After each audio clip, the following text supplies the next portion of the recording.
Ladies and gentlemen, this is Sync 24 TV, the Nationalist show with Kennedy Bongo. Our discussion for today, the topic for discussion is why BABU OWINO might just take LUO Nyanza post Raila.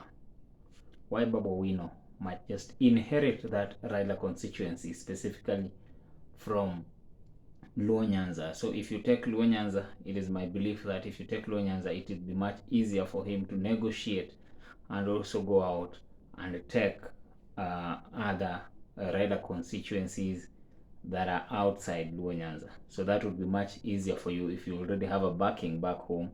Then it will also be much easier for him to negotiate with other leaders from other regions. It increases your stock in the political spectrum.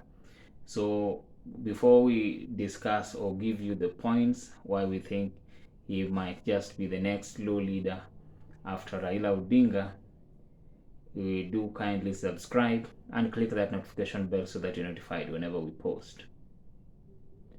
So on to the first reason why we think he'll be the next LUO leader. Number one, BABU OWINO is outspoken, and that is what people want. People want to feel that leadership is closer to them, and leadership is actually speaking. Leadership that is silent loses people. So people don't trust. People want to know at all times that leadership is speaking in one way or another. From since the Supreme Court upheld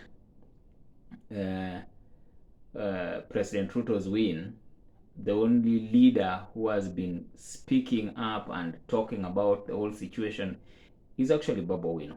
And not only speaking, but he's also attacking even President Uhuru Kenyatta. For one, he was saying that this was a long con.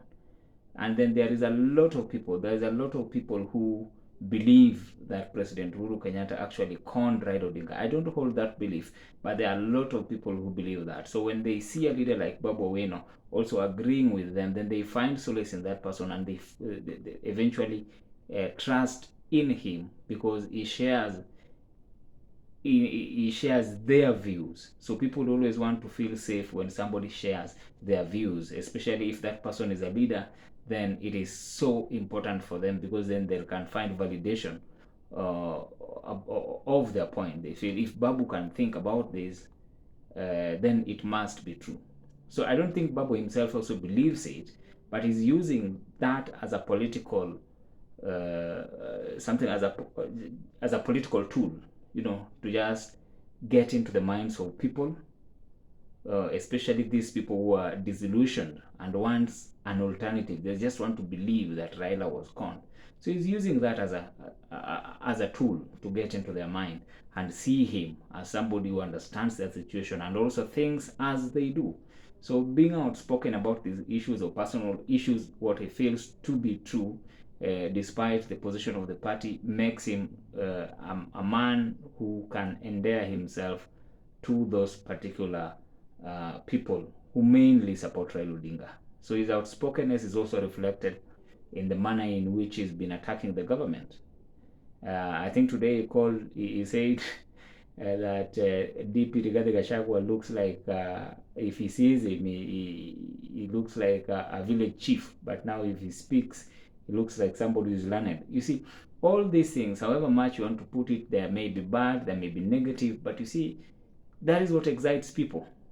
Generally, they want you to be speaking because there are people who genuinely do not see Gachagua as somebody who is a potential president, because that is the deputy president. Personally, I don't see him as such, and therefore I share in Babu's views that he looks more like a chief because he thinks like a chief. He's still held up in the Moi era of doing things. So Babu is leveraging his outspokenness to attack, and when you attack, people would begin to think that, okay, this is the only person who now understands us, this is the only person who speaks our mind at that level, everything, because we see a lot of LUO leaders whom we expect to be trying to position themselves to take the baton from Raila Odinga are not really doing so much in terms of putting themselves out there for the people to assess. It is only BABU who is currently doing that, and is doing that so subtly. By the time these people would realize, it would be very, very difficult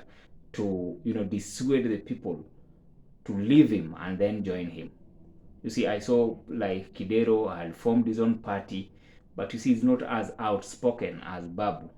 BABU is making very controversial statements on social media, and he does so every day. I think for the past 3 days, he's been making a lot of these controversial statements. So these things put you in the limelight because everything, whether negative or positive, every coverage is positive coverage for a politician. So that is very important, and he understands that, and he's using his outspokenness to express himself in such a manner. The other, number two, is that Babu is a very educated person, and he's also bright.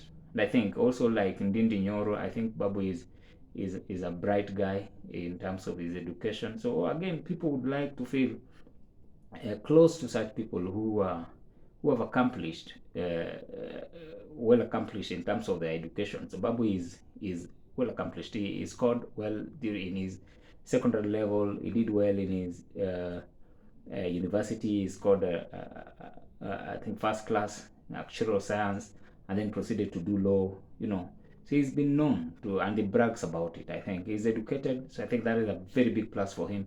So especially LUOs do like to follow people who are educated. It's very rare, very, very rare to find somebody who's never gone to school win or gain following in Luo Nyanza. That's very, very rare. I don't think, if possibly somebody knows one, if you're from Luo Nyanza, you're watching, you know somebody who's never went to school, you just say, just comment with the name down there so that you can also know. But most of the people they elect are people who are really, really educated. I'm not saying that those who are not educated do not go to are not good leaders, but Luos generally always pick those who are really educated to parliament. So Babu being one of those, he can easily endear himself to Luo Nyanza. Number three, Babu OWINO is a worker. His constituency, he's transformed his constituency. I think for those who live in Embakasi East, if you lived there in 2016 or 2017, and then you go back today, the testimony of big difference, I mean the difference, the big difference of what is done and what was before can really make you say this guy is indeed a worker. He really works, and I think he also cares for his constituents. So he supports them not only with his own money, but also in the manner in which he uses his CDF. So he's tarmacked the road, all the access roads in his constituency, I believe, which were erstwhile impassable during rainy seasons, are now very, very passable in those times. So you don't have a problem. They don't have a problem of mud, which used to be there. And even during, I think, dry season, there is not much of vumbi, so something of the sort. So it is because of his work. Then number four rather, I think I connected those two, number four and number three. So number four is possible that he cares for his people, and he connects with them. Not only cares, but also connects with them. That is number four. So connecting with people is, you're going down there, and this is some sort of politics that I really like President Ruto with. President Ruto connects with people at a very personal level. So you'd find him meeting people in very remote areas, eating with them. So people might say, oh, what is he doing, all that? But you see, that is politics. Politics is optics. People want to see you as a man who understands them, not only from your high in your houses and but also you can come down there and share with them. So Babu does that a lot with his people, so he can build a following, because that is a good way to build a following. And when you leverage on that following, they can really market you to other people. And then lastly, and again this is the most really important, is that Luos currently are looking for another leader. They might not tell you that they're looking for another leader, but most of them, if you go to where they sit, they'll possibly be asking who is going to take over from Baba, who is going. It is a discussion that is there. So they're actually looking for another leader. I think our leaders understand this. That is why Kidero started his own party. And Babu, OWINO, is not waiting. And this is where I always say that kingdom of God suffers violence, and the violent take it by force. If you wait to be endorsed by Raila Odinga as the next LUO kingpin, it won't happen. He'll possibly endorse his son or his daughter to do that. So you go the Ruto way. Ruto never waited for Moi to endorse him. He knew that Moi would want his son. So what did he do? He took charge and went after that constituency and took that vote. So I think BABU OWINO is also not waiting. He started, and by the time these people will realize, he'll have taken the whole of that constituency and he'll be the now spokesman of the Luo nation. So those are the 5 reasons why we think BABU OWINO might actually be the next Luo kingpin. That does not mean that we support, because BABU has his shortcomings, which are there. But you see, politicians, you have to package yourself in a certain manner. You have to make people believe in your ideas. So if you connect with them properly, you make, can you be forgiven? Are you capable of compassion? The way he dealt with DJ Evolve. He shot him, but thereafter, he was a man. And the parents forgave him, and he's dealt with them so far, dealt with them so well so far. So, that only shows is not perfect, because again, we are not looking for perfect leaders. We are looking for just ordinary leaders who can make mistakes here and there. And I hope Babu has learned. Another thing that is that he has a long way to go. He really needs to mature a bit in terms of politics. I do not really know whether most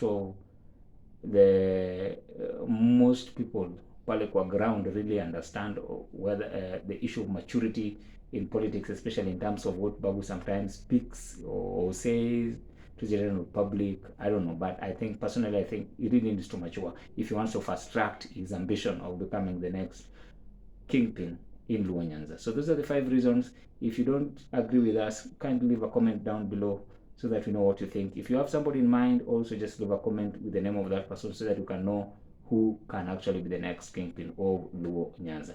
Thank you very much for watching. Do share and leave a comment.